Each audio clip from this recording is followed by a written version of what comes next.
il y en a un qui est très connu, qui est très cher et qui ne sert à rien.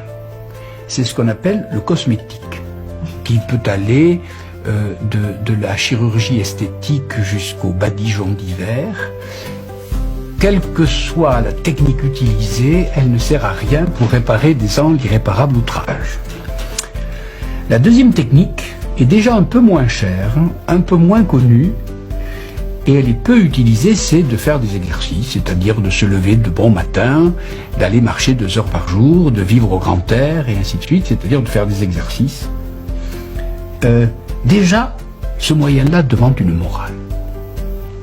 Mais le troisième moyen de rester jeune, le premier n'est pas efficace du tout. Le second est un peu efficace, car on voit en effet des vieillards verts qui ont encore bon pied bon oeil et qui savent marcher ou escalader les parois. Le troisième moyen est absolument gratuit et totalement inconnu. Et jamais je n'ai rencontré un médecin qui le conseille à ses patients. C'est tous les jours lire un texte un peu difficile. Et tous les jours écouter un raisonnement un peu difficile. Et tous les jours faire un effort intellectuel. Parce que la vieillesse, c'est toujours le gâtisme. Et donc, je m'adresse maintenant aux téléspectateurs.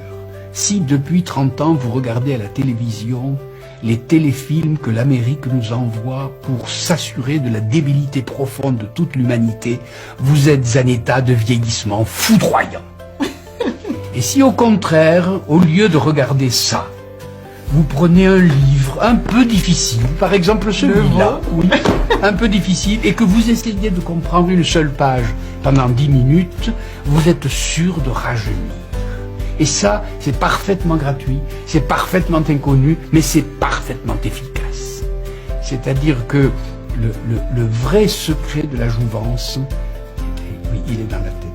Alors donc, plus de téléfilms à la mode américaine, lisez donc des livres, et je le répète, difficiles, pas des livres faciles, apprenez des choses difficiles. Alors, le cosmétique peu, l'exercice assez, l'intellect